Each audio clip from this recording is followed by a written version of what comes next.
Como pode estar faltando container se a atividade voltou apenas ao nível pré-pandemia? Esta é a Visão Libertária, sua fonte de informações descentralizadas e distribuídas. Está acontecendo uma inédita falta de containers no mundo todo. O container se tornou essencial para a exportação de um sem número de produtos, eletrônicos até carne. Tanto os portos quanto os navios, hoje em dia, são focados no transporte de container, de forma que, sem ter container para embarcar a carga, não há alternativa para tal transporte. Como é esperado, isso está levando a um aumento do custo do transporte marítimo sem precedentes. Mas pior, não apenas o custo está alto, mas existe uma alta incerteza no negócio. Pode ser que a sua encomenda não chegue no prazo porque ficou parada esperando o container em algum lugar do mundo. Pior para nós brasileiros, nenhum navio quer chegar num porto e ter que esperar para aparecer container para ele carregar. Então, as grandes companhias marítimas estão concentrando suas frotas nos mercados mais aquecidos, Estados Unidos, Europa e Ásia, deixando de passar pelo Brasil e vários outros países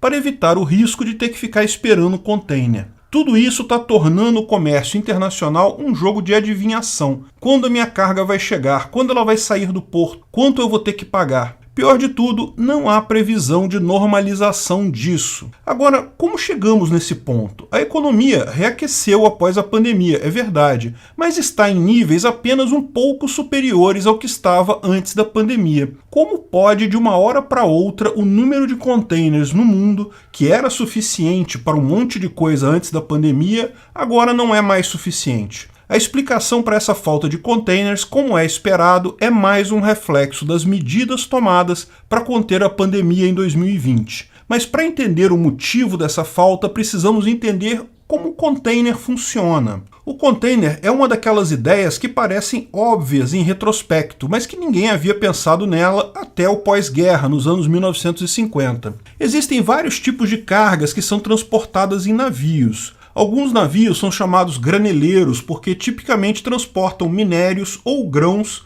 a granel. Os petroleiros levam petróleo líquido. Navio para transporte de automóveis são verdadeiras garagens flutuantes. Mas para outras cargas, como eletrônicos, roupas, móveis, carne, etc., praticamente qualquer outra coisa, não havia uma solução muito boa até então. Haviam, lógico, os navios de carga na época, e cada fabricante colocava sua carga em caixas de tamanhos diferentes, mas carregar e descarregar tais navios era uma operação extremamente demorada, porque não havia outra opção que não fosse levar as caixas individuais para dentro do navio e depois para fora do navio. Foi então que, em 1956, Malcolm McLean teve a ideia do container padronizado. Ao invés de cada indústria, cada fabricante criar suas caixas para o transporte marítimo em tamanhos diferentes e com características diferentes, ele bolou a ideia do container padronizado. Os containers que usamos hoje possuem o tamanho de 8 por 8 pés e comprimento de 20 ou 40 pés, o que dá aproximadamente 2,5 por 2,5 metros, 6 ou 12 metros de comprimento. Existem alguns outros tamanhos, mas esses são os fundamentais. Um container de 6 metros é chamado TEU, 20 Feet Equivalent Unit, ou unidade equivalente a 20 pés. Portanto, um container de 40 pés significa 2 TEU, e isso tudo facilita o cálculo todo do tamanho do navio e do armazenamento dos containers. De fato, McLean pegou a ideia dos trens, que já usavam containers antes, embora com dimensões diferentes. A ideia foi padronizar um tamanho que fosse adequado aos navios e, ao mesmo tempo, pudesse ser colocado em outros modais, como trens e caminhões. Em 1956, ele converteu um antigo navio de guerra no primeiro navio porta-container, e a ideia explodiu a partir daí. É fácil entender porque o container revolucionou o comércio mundial e o transporte de produtos. Um navio é algo bastante caro. Para justificar seu preço, ele precisa ser usado o máximo de tempo possível. Qualquer tempo que um grande navio fica parado no porto, ele está se depreciando, se desgastando e não está gerando dinheiro. A operação de carregar e descarregar bens não a granel no porto era extremamente demorada, com caixas de tamanhos diferentes, e o navio ficava vários dias parados entre a descarga e a nova carga. Com o container, esse processo de colocar a carga no container pode ser feita antes do navio chegar no porto. Quando o navio atraca, é muito rápido colocar apenas os containers no navio, com os guindados guindastes apropriados e o navio pode seguir viagem logo em seguida. Da mesma forma, a descarga do navio é só tirar o container. Depois, o processo de tirar os bens de dentro do container pode ser feito com mais calma no próprio porto. Inclusive, se os produtos tiverem que ser colocados em caminhões e trens, o container pode ser colocado inteiro ali, ganhando ainda mais tempo. Com a padronização do tamanho do container, os navios passaram a ser fabricados em dimensões apropriadas. Da mesma forma, os guindastes de portos passaram a ser feitos nos tamanhos certos. A padronização permitiu a otimização de várias funções do processo. Hoje em dia, 90% de toda a carga não a granel do mundo é transportada usando containers. E você paga hoje muito mais barato por importações graças a essa ideia. Isso traz como vantagem todas as otimizações que colocamos, mas gera alguns desafios. Como falamos, hoje, se você não tiver um container, você não importa nem exporta. Nem que você queira, não existem mais navios para transportar carga fora de um container. Mas tem um outro problema muito maior nesse negócio: a logística do container em si. Tudo funciona bem se cada porto receber e enviar um número equivalente de containers. Mas não é isso que acontece muitas vezes. Por exemplo, o Brasil exporta para a China principalmente grãos, aço e minérios, que não são transportados em containers, ou carnes e vegetais que são transportados em containers refrigerados, mas recebe da China roupas, eletrônicos e bugigangas em geral, que vêm para cá em containers normais. Portanto, o container normal sai da China, chega no Brasil e fica no porto. Da mesma forma, o container refrigerado sai do Brasil, chega na China e fica lá. Desse jeito, a tendência seria acumular containers diferentes em locais diferentes, o que causaria um problema mais adiante.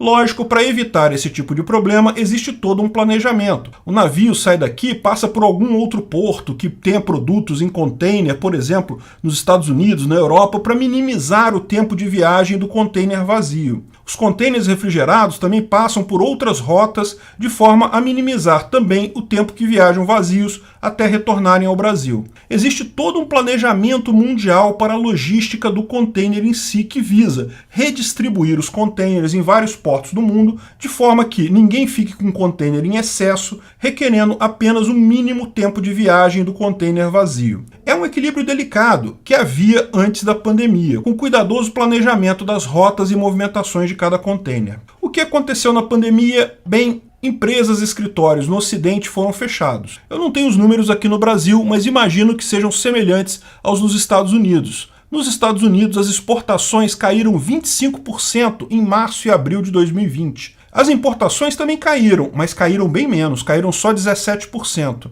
Na China, ao contrário, as importações caíram 6% e as exportações subiram 1% nesses meses. Repare como essa mudança repentina fez acumular em containers nos portos americanos e europeus no ano passado. Pior, em julho do ano passado, a China voltou praticamente ao normal, enquanto o resto do mundo continuava parado. A exportação caiu muito, mas a importação caiu menos. Lembra aquele planejamento cuidadoso para não acumular container em nenhum porto? Pois é, o fato é que os containers começaram a acumular em portos errados. Como a pandemia havia diminuído a demanda por transporte, esse desarranjo de containers não impactou ninguém durante um tempo. Quando a atividade voltou ao normal, agora em 2021, todos foram pegos no contrapé. Portanto, o problema não é que o número de containers tenha diminuído muito ou que a demanda por eles tenha aumentado muito. Os números são mais ou menos os mesmos de antes da pandemia. O problema é que os containers estão nos lugares errados. E como são muitos, isso vai custar um bocado de dinheiro transportando container vazio para resolver o backlog de logística dos containers neste momento. Esse foi o principal problema. O número total de containers no mundo é mais ou menos o mesmo,